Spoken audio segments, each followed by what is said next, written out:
मैं ओंकार हूं, जगत में व्याप्त संपूर्ण त्रिगुणात्मक गतिविधियों का प्रथम एवं प्रत्यक्ष दृष्टा। मेरी दिव्य दृष्टि से जगत का कोई भी परमाणु अछूता नहीं। नृत्य गान के स्वरों से झंकृत इंद्र सभा के बाहर कामदेव देवर्षि नारद पर अपने बाणों का प्रहार करने को प्रस्तुत होते हैं, किंतु नारायण भक्त नारद कामदेव को रीति नीति के प्रसंग में भ्रमित कर काम बाण को संध्या जैसी सुपात्र के लिए उपयोग करने की मंत्रणा देकर अपनी सुरक्षा की व्यवस्था करने में सफल होते हैं। बाण से आहत संध्या काम पीड़ित और भ्रमित होकर भटकने लगती है। सम्मुख आए हर प्राणी को काम की दृष्टि से देखती हुई वो ब्रह्मा के समक्ष आती है।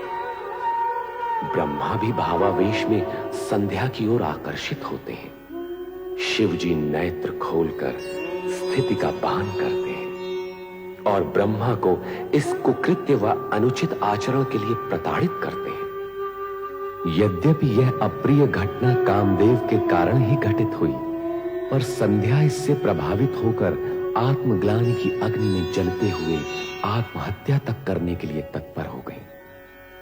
ऐसी स्थिति में ब्रह्मा जी संध्या को इस मानसिक पीड़ा से उबारने के लिए वशिष्ठ को प्रेरित करते हैं कि वे संध्या को शिव साधना के द्वारा मुक्ति का मार्ग बताएं।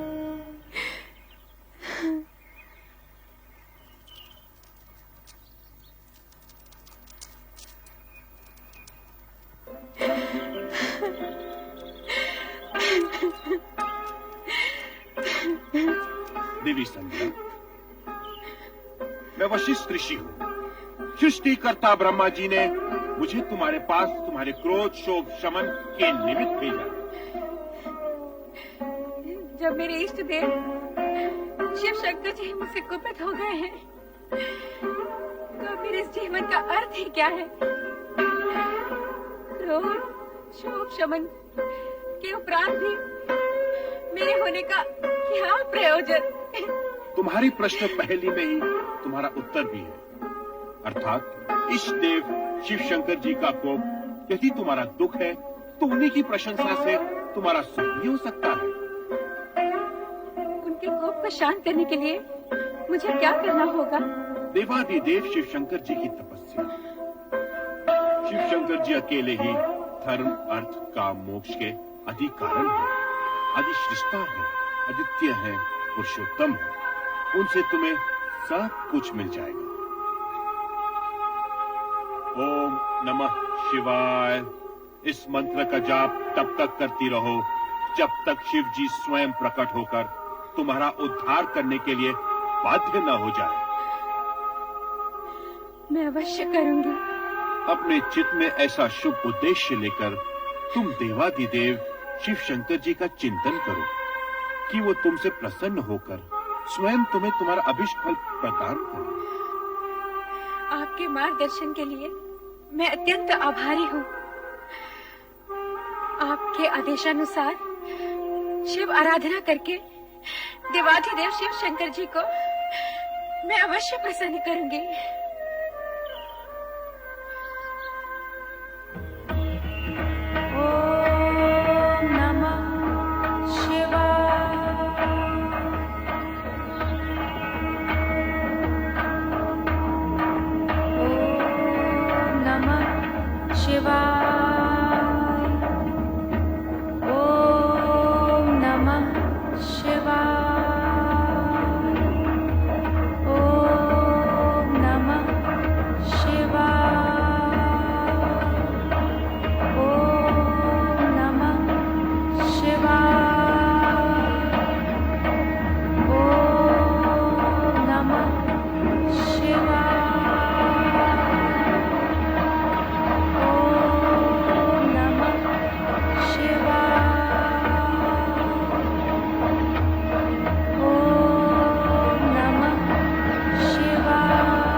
महेश्वर, यदि आप मुझे प्रसन्नता पूर्वक वर देने के इच्छुक हैं और मैं उसे पाने के योग्य हूँ, तो मुझे 2 वर दीजिए। पहला वर ये कि संसार में कोई भी प्राणी जन्म लेते ही काम से युक्त न हो। यौवनावस्था को प्राप्त होने के उपरांत ही उसमें कामेच्छा जागृत हो। तुम्हारा पहला वर मैंने तुम्हें दे दिया देवी। अब अपनी दूसरी इच्छा प्रकट करो। मेरी दूसरी इच्छा यही है प्रभु कि यही मेरी अंतिम इच्छा है। तात्पर्य? आप मुझे इस दूषित देह से मुक्ति दीजिए प्रभु। उसके उपरांत आप मुझे एक नया जन्म दें, जिसमें एक ऐसे महामात्र से मेरा विवाह हो जिसके संदर्भ से मेरा नाम भी एक ऋतु के रूप में जाना जाए। तथास्तु। किंतु अब मेरे लिए क्या आज्ञा है भगवान? इस पर्वत के नीचे चंद्रभागा नदी के तट पर स्थित तपस आश्रम में मेघा ऋषि 12 वर्षों तक चलने वाले महायज्ञ का अनुष्ठान कर रहे हैं। तुम वहां निडर होकर जाओ, तुम्हें कोई नहीं देख सकेगा।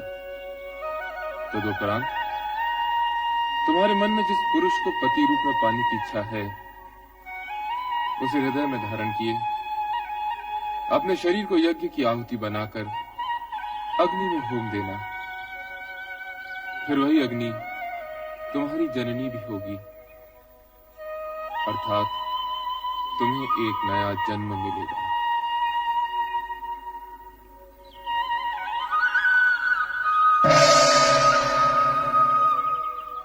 मेघा ऋषि, ओम आदित्याय नमः। स्वाहा। ओम आदित्याय नमः। स्वाहा। ओम आदित्याय नमः। स्वाहा। ओम आदित्याय नमः। स्वाहा। ओम आदित्याय नमः। स्वाहा। ओम सदाशिव का आशीर्वाद प्राप्त कर उन्हीं के बताए मार्ग पर चलती देवी संध्या मेघा ऋषि के आश्रम पहुंच गईं, जहां महायज्ञ चल रहा था। सभी के लिए अस्तित्वहीन दृश्य संध्या ओम नमः शिवाय का जाप करते हुए यज्ञाग्नि की ओर बढ़ती गई और अंततः उसी में समा गई। तत्पश्चात यज्ञ की अग्नि से उभरा लाल प्रकाश देखते ही देखते पूरी तरह 2 भागों में फैल जाता है। इस प्रकार संध्या का अस्तित्व 2 भागों में बंट गया, प्रातः संध्या और सायं संध्या। प्रातः संध्या देवताओं की आराधना के लिए और सायं संध्या पितरों के आह्वान के लिए। तो क्षितिजों में फैली संध्या के दृश्य पर ओम नमः शिवाय के स्वर गूंजते हैं।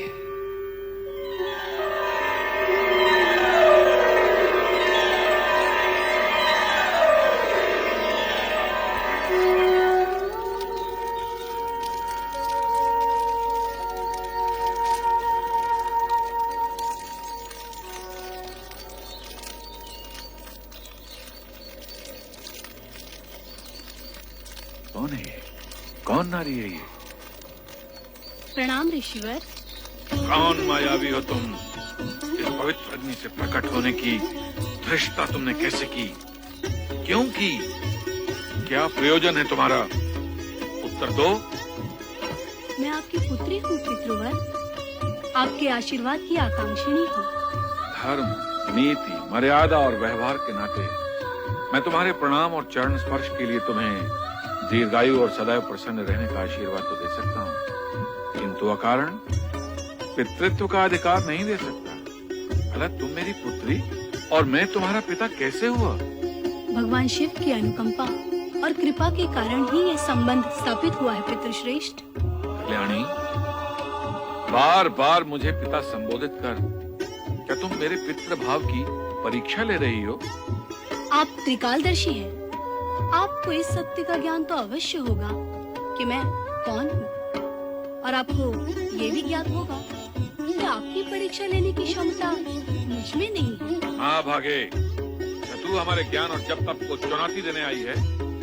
नहीं पितृवर नहीं, पुत्री अपने पिता के प्रति ये दुष्टता कैसे कर सकती है? फिर वही प्रताप, पुत्री पुत्री पुत्री, कब कहां और कैसे प्रमाणित हुआ कि तुम मेरी पुत्री हो? दुर्भाग्य है मेरा कि अपने पिता के सम्मुख उनकी पुत्री होना मुझे प्रमाणित करना पड़ रहा है। यदि आपकी आज्ञा हो तो मैं कुछ निवेदन करूं? करो, किंतु मुझे पिता और स्वयं को पुत्री ना कहते हो।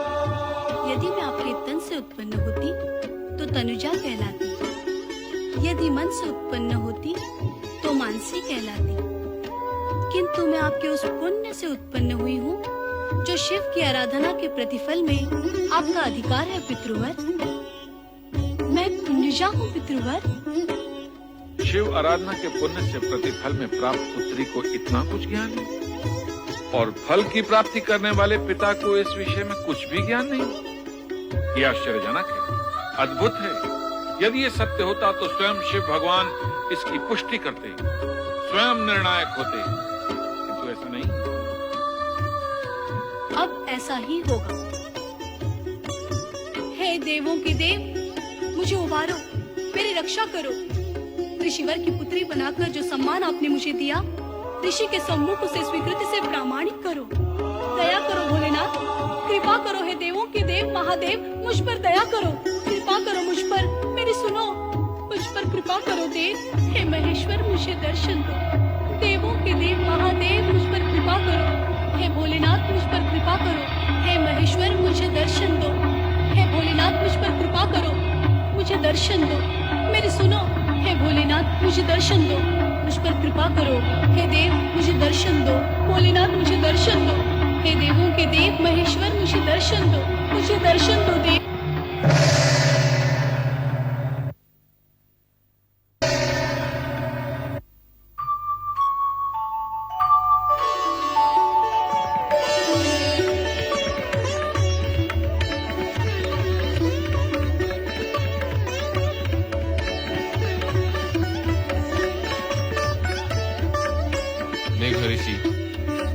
मेरा प्रकट होना पर्याप्त है अथवा भी आपको प्रमाण की आवश्यकता है? आपके प्रकट होने से ही सत्य प्रकट हो गया भोले भंडारी। तो फिर अपनी पुत्री का नामकरण कीजिए, उसे आशीर्वाद दीजिए। प्रभु, मैं आपकी आधी आज्ञा का ही पालन कर पाऊंगा। इसका नामकरण करके आशीर्वाद देने का कार्य तो स्वयं आप ही करेंगे। सूर्य की आभा है इसके मुख, अर्थात अरुण जैसी धरती से इसका मुखमंडल दीप है। इसलिए मैं इसका नाम अरुणधति निश्चित करता हूं।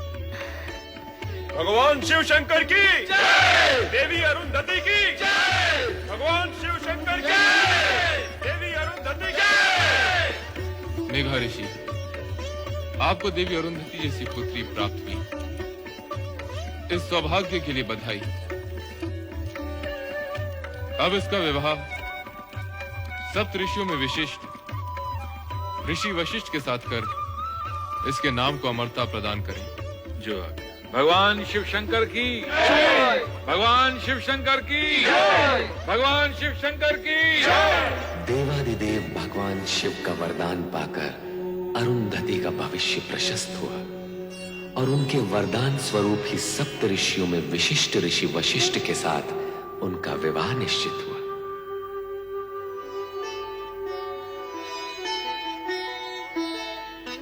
कितना शुभ दिन है आज। वशिष्ठ मुनि के साथ देवी अरुणधति का विवाह हो रहा है। शुभ ही शुभ है ऋषिवर, किंतु ये समझ में नहीं आता कि शिव शंकर ने सप्त ऋषियों में से जानते हुए भी इस वर का चुनाव क्यों किया? ऋषि विश्वामित्र भी तो कम ज्ञानी ध्यानी नहीं थे। उनका तप तो देवताओं की ईर्ष्या का कारण है। हाँ, ये विचार तो मैंने भी किया था, किंतु उत्तर कौन दे? इसका उत्तर मैं दूंगा। भगवान शिव के निर्णय में शंका का प्रश्न ही नहीं उठता। संपूर्ण जगत में समता, ममता और मित्र भाव के रखने के कारण विश्वामित्र उच्च कोटि के तपस्वी हैं, किंतु वशिष्ठ समस्त जगत के कल्याण की कामना के लिए, अपनी विशिष्टता के लिए सर्वश्रेष्ठ है।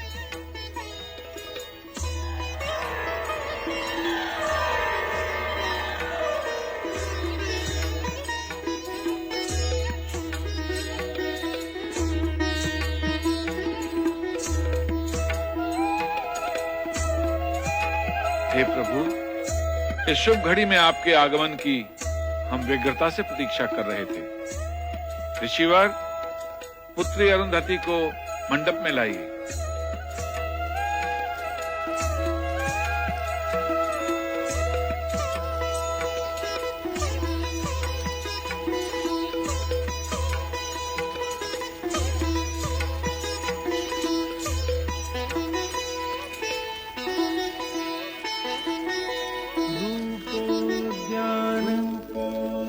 प्रफुल्ल प्राफुल्ल कलिका कलिका केंदु निंबानन तन्वंगी शुभाः सुरसिका क्रीडा संरतिः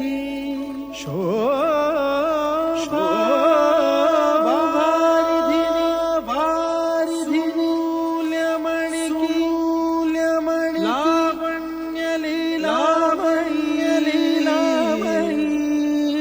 शंछायाभाषिणि